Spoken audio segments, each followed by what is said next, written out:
There's a recent parenting phenomenon where parents raise their children in a gender-neutral manner, without gendered names or pronouns. These children are called Theybies, and their parents are called child abusers.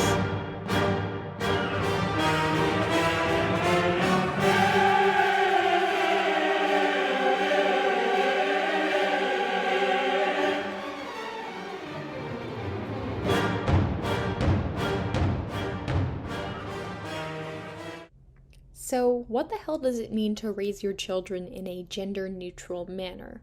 Well, instead of calling your child George or Angela, you'd call them Zyler, Sparrow, or, in a more traditional sense, Casey. You also don't reveal the biological sex of the child to anyone other than trusted caregivers or medical professionals who might need to know. So when parents are asked, is it a boy or a girl, they would reply, we don't know yet. Why do parents do this? Well, I'll let this parent explain. Our kids, Caden and Zyler, are 3.5 years old, and we're raising them using they, them, their gender-neutral pronouns so that they can decide for themselves when, if, and how they want to identify as a gender. Basically, the parents want to avoid giving their children a stereotypical gender. For most of us, this means changing a pretty fundamental part of childhood. Gender is everywhere when we're growing up. Most of us had friends who matched our gender, bought gendered toys, wore gendered clothes, etc. when we were children. When you went into a toy aisle, you saw the boys' toys and the girls' toys. In a clothes aisle, the boys' clothes and the girls' clothes. At the lunch table, the boys' table or the girls' table. And all of this was decided by your biological sex. So parents raising babies decide their children will live outside of this binary until they are old enough to decide for themselves how to live in a gendered world. Now, I'm going to come clean here. After doing some research on gender expression and stereotypes and how that impacts children, I think raising babies is at the very least not harmful, if not good for the kids. However, I assume many people watching right now are extremely uncomfortable with this idea.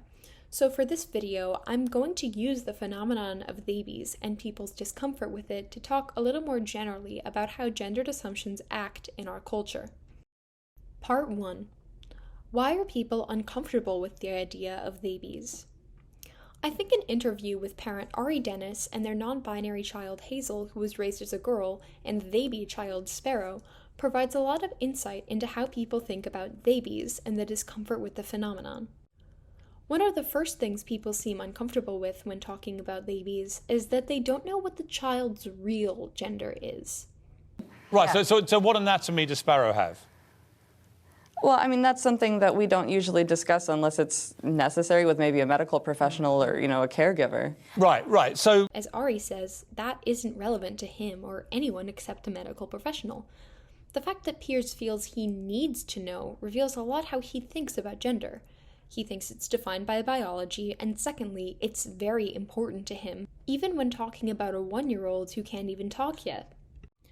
The next thing people ask is, if raising Theybies tries to avoid the ever-present gender in the world, why can't you just raise a child without these gender stereotypes?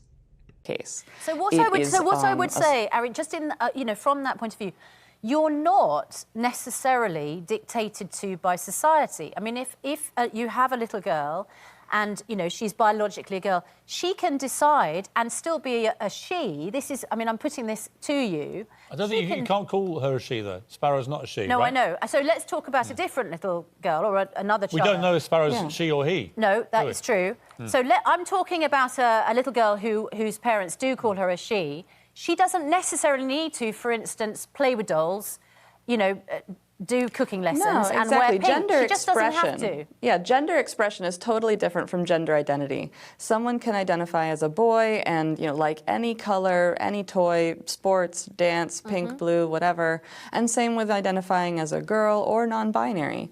People's interests or hobbies or preferences don't dictate what their gender is.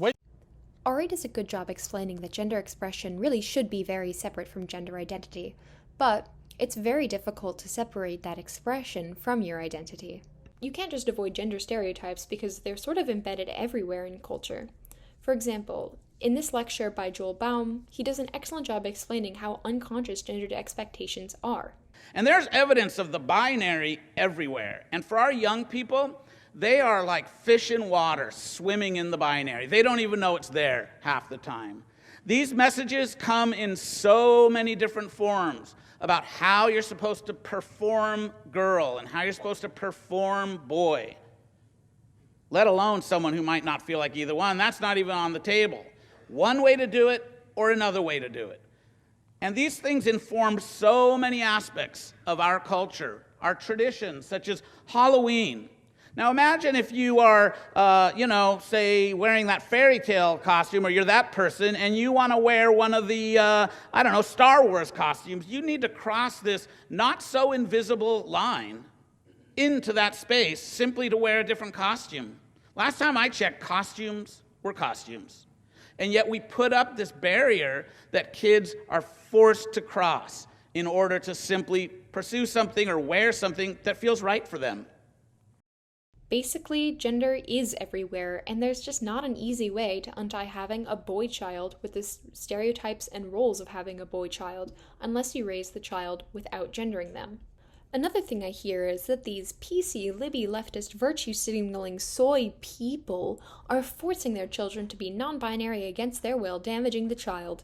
The hero of facts, logic, and children, Piers Morgan, also makes this highly intelligent point.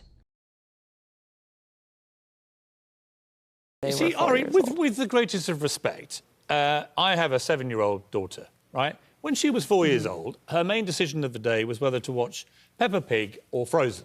She had not a clue what about gender identity or non-binary or any of this stuff. And I put it to you that this wasn't Hazel's idea, was it? This was your idea. You decided that Hazel had gender issues that she needed to address, and you persuaded your daughter that she was no longer to be a girl, didn't she?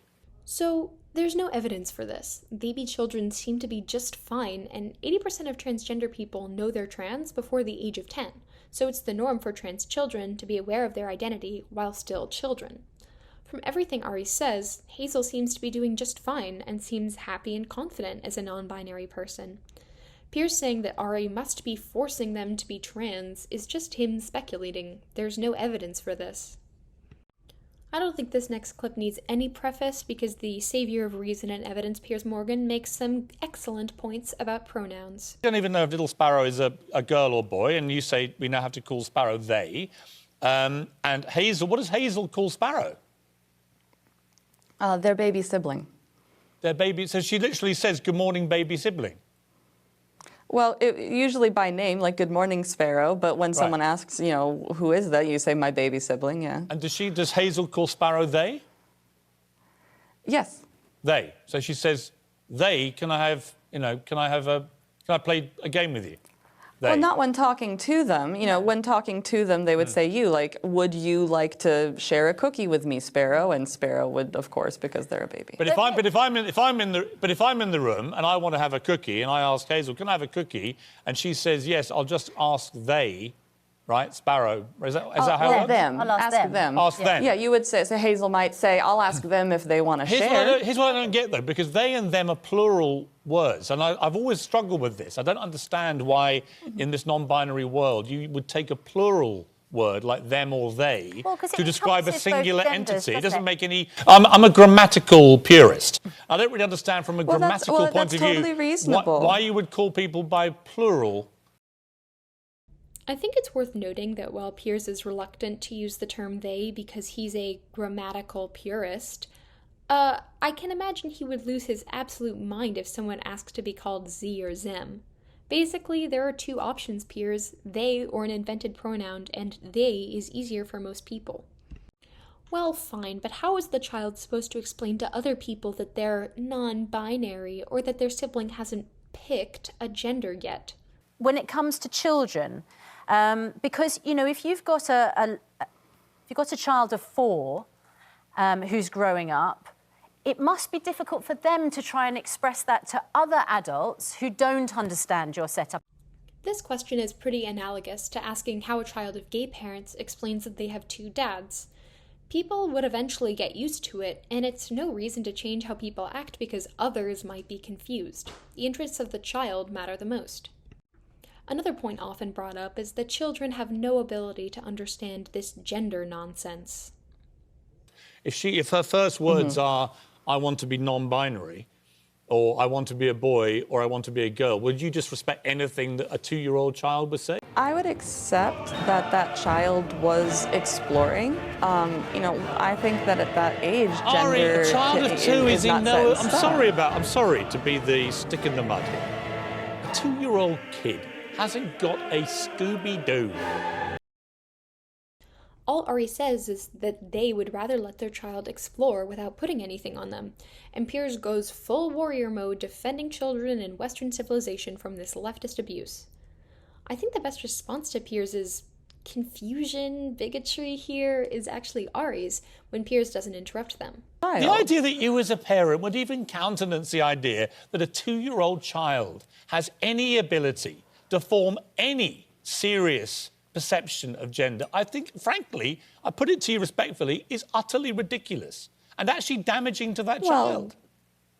Well, then in that case, if a 2-year-old child, as you say, genuinely has no ability to conceptualize gender, isn't it toxic and bizarre that at 2, we are telling someone you are a boy because of your anatomy, if that 2-year-old genuinely can't conceptualize of what a boy is? Basically, the parents don't seem to be forcing the kids to be gender neutral any more than the kids are forced to be a boy or a girl. Instead of buying boys or girls' clothes, they buy boys and girls' clothes. Instead of using one set of pronouns, they use another. This isn't really that different from a typical experience growing up, in my opinion, in terms of what parents do for you. Part 2. Gender in Childhood. Why are you so angry? Gender is very complicated, but there are a few things we know about how it interacts with childhood. Gender stereotypes do influence the way children feel about themselves and others. I don't know how much it's necessary for me to go through, so I'll just put studies on the screen and in the works consulted for you to read, but there is a demonstrable impact on how children relate to others in the world because of gender stereotypes. Secondly, children around the age of 4 can start to question their gender identities. Here's a graph from a 2010 study on transgender adults asking when they realized their gender variance. Evidently, as much as this is a small sample size, across multiple studies we can see that most people know they are trans at a young age, so children are capable of not only understanding gender, but how they fit in it. If a child is trans, it is not child abuse to let them socially or medically transition. In fact, it's medically necessary for their health. Almost every medical organization recognizes the importance of letting children socially and medically transition. For example, the American Medical Association, the American Academy of Pediatrics, the American Academy of Child and Adolescent Psychiatry, the American Psychiatric Association, and literally every other one that I Googled.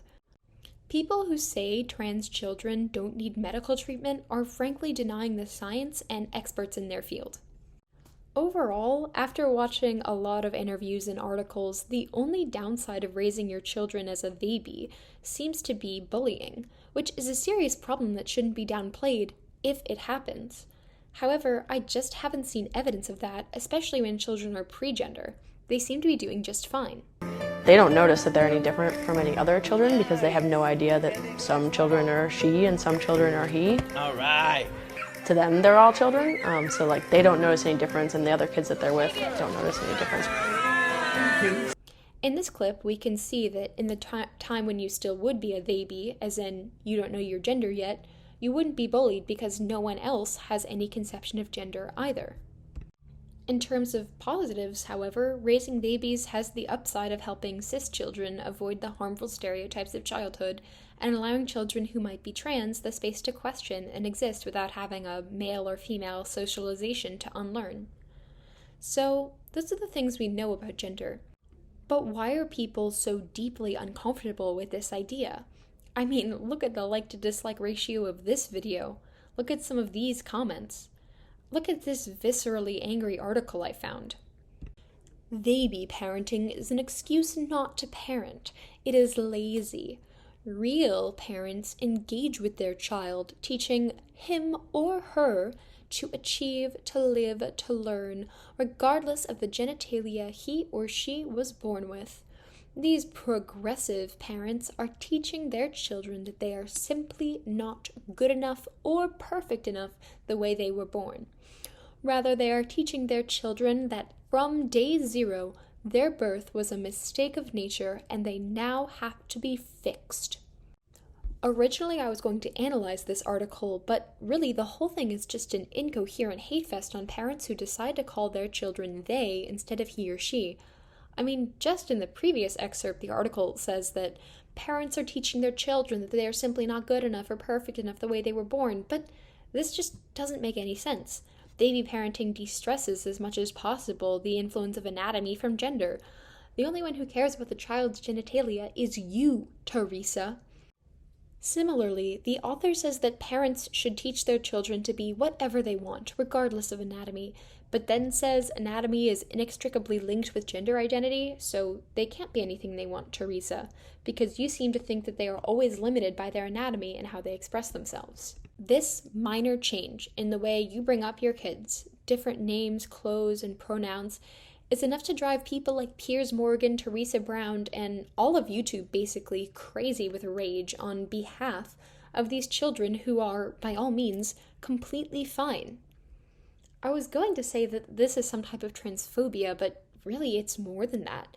It's a deep and existential attachment to gender roles. Even 1-year-old children who can't speak must be called he or she because of their anatomy. And if you don't, you're abusing that child. Why do you need to know? Why are you so angry? Part 4, Conclusion. Parents raising Theybies aren't doing anything wrong other than violating implicit gender norms in our society. Allowing children to explore their gender is not harmful, and the people so angry about this are hanging on to gender roles that are unnecessary and arbitrary, but also so deeply ingrained in the way we think about people. Someone's anatomy is supposed to define how they dress, how they act, who they associate with, who they love, and some people say that it doesn't have to. You can wait a little longer for the child to have a more developed understanding of gender and how they might fit into it. But even this space to allow children to question violates the gender norm so greatly that it outrages people across the political spectrum. I think it's time for us to think a little bit more about our perceptions of gender roles and a little less about parents raising their kids. Thanks for watching.